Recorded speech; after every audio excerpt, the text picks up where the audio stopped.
एक बात अपने जीवन में सदा उतार कर, घर में अगर तुलसी का क्यारा है तो तुलसी महारानी हमें ये बता देती है कि हमारे घर में सुख आने वाला है कि दुख आने वाला। जैसे शनि अपना प्रकोप दे रहा है या शनि उतर रहा है, ये किसी से पूछने की जरूरत नहीं पड़ती, अपने आप मालूम पड़ जाता। कैसे? शनि कथा अगर आपने सुनी हो तो उसमें व्याख्यान आता है शनि कथा में, पांव की चप्पल बार बार टूट रही हो, कमर से नीचे जो वस्त्र पहने हो वो फट रहे हो, कहीं पजामा है, धोती है, आदि वस्त्र हैं, कपड़े हैं, वो अपने आप फट, आज के जमाने में तो फटे फटाए पहनते हैं लोग, फैशन। उसकी गारंटी नहीं है, उसका हम वर्णन नहीं कर रहा। हम जब पहनते हम समझ जाते हैं इसको शनि तो ऑलरेडी लगा ही हुआ। जब उनका घुटना घुटनी सब फटा हुआ दिखता है तो उसमें लग जाता है कि शनि पहले से लग गया बापड़ा, उनके पहने से तो मालूम पड़े। शनि का नियम है, शनि कथा कहती है पांव की चप्पल बार बार टूट रही हो, घिस गई हो, बद्दी टूट रही हो, कुछ कर रही हो, और अगर कमर से नीचे जो वस्त्र पहने हो वो अपने आप फट रहे हो,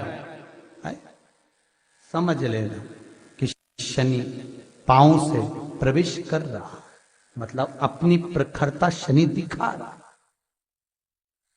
किसी मंदिर में गए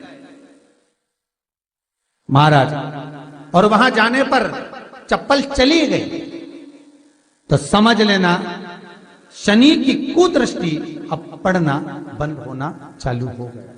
कितना सुंदर कहा है महाराज। जूता चप्पल आज के जमाने में तो फैशन हो गई साहब, घर की चप्पल अलग होती है, बाहर की चप्पल अलग होती है। लोग घर में चप्पल किचन तक में पहन के जाते हैं। अरे पानी ले जाओ सियोर से, रसोई घर में लोग चप्पल पहन कर जाते हैं, जहां भगवान का प्रसाद बन रहा है, जहां अन्नपूर्णा निवास कर रही है, और पूछो तो कह किचन की चप्पल है तो माथे पे रख लो। तुम अपनी मां को जरूर देखना है एक बार, वो बूढ़ी मां कितनी बार किचन में चप्पल पहन कर गई, मुझे जरूर फोन कर कर बताना। बूढ़ी मां रसोई घर में आज भी बिना चप्पल के जाती है, और बहुओं की कहीं एड़ी नहीं फट जाए, ठंड नहीं बैठ जाए, इसलिए ये रसोई घर तक में चप्पल पहन कर जाती है। सूर्य नारायण की कथा पढ़ना,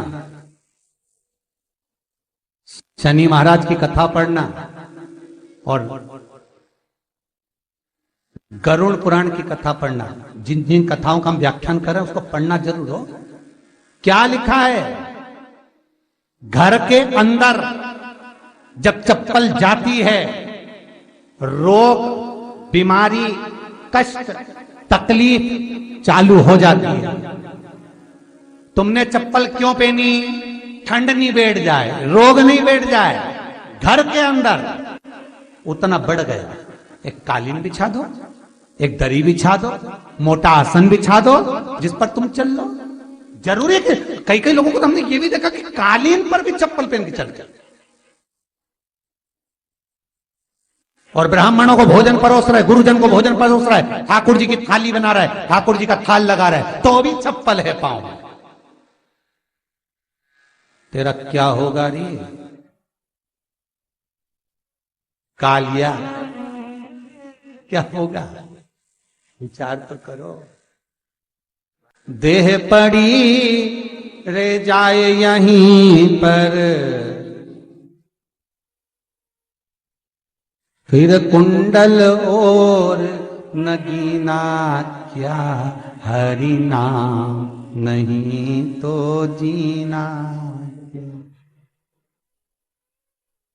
अभी भी सुधर जाओ रे, अभी भी सुधर जाओ, नहीं सुधरो तो सिधर जाओ रे, या तो सुधरो नहीं तो सिद्धरो, थोड़ा सुधरो। रसोई घर में अन्नपूर्णा रहती है, रसोई घर में शिव महापुराण की कथा कहती है जब भगवान शंकर को मां जगत जननी भोजन करा रही थी, शंकर जी ने वर मांगा था अन्नपूर्णा से, ए अन्नपूर्णे तुम मेरे घर के बच्चों का भरण पोषण कर रही है, इस मृत्यु लोक में जितने मनुष्य जन्म लेते हैं ये मेरे पुत्र कहलाते हैं।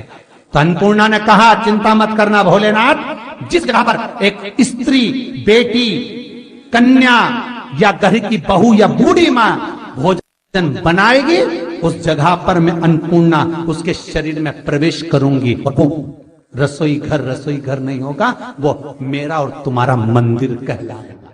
अब मंदिर में चप्पल पहनकर भोजन का निर्माण करना, ये श्रेष्ठता है। एक आसन पटक लो आप रसोई घर के अंदर, जिस आसन पे खड़े होकर आप भोजन बना लो, मोटा सा आसन रख लो, चप्पल की जरूरत ही नहीं। श्रीमद् भागवत कथा कर रही है, तुलसी का मात्र तो शनि अपनी दृष्टि बता देता है। शास्त्र कहता है जब घर के अंदर प्रवेश करने के, जब आप घर में प्रवेश करें तो एक कोने में चप्पल को उतार दें। बाहर जगह नहीं है तो घर के अंदर प्रवेश कर लेफ्ट में चप्पल को उतार दें, और 7 या 3 कदम के अंदर चप्पल उतर जाना चाहिए घर के अंदर में। और उसके बाद अगर चप्पल अंदर प्रवेश कर रही है तो राहु केतु शनि के साथ प्रवेश करते हैं, जिसके घर में बीमारी कभी पीछा नहीं छोड़ती। शनि कथा, सूर्य की कथा का स्मरण करिए, आपको मालूम है, पहचान हो जाता है। महाराज तुलसी बता देती है कि आपके घर की दशा क्या है। बार बार जल डालने के बाद भी तुलसी सूख रही है, बार बार आप पूजन कर रहे हैं, पाठ कर रहे हैं, तो भी तुलसी के दल सूख रहे हैं। तुलसी बता देगी कि तुम्हारे घर में तकलीफ आने वाली है, कष्ट आने वाला है, सूख रही है। किसी ने जरूर कुछ ना कुछ ऐसा है कि इसमें घर में कुछ तकलीफ आएगी, तुमने लगाया फिर सूखी, फिर लगाया फिर। तुलसा महारानी बता देती है कि कष्ट है। और जिस गमले की तुलसा घेर घमोर हो, फलित तो हो, आनंद में हो, तो उस घर में फिर दुख नहीं आता, समृद्धि खुद बढ़ती चली।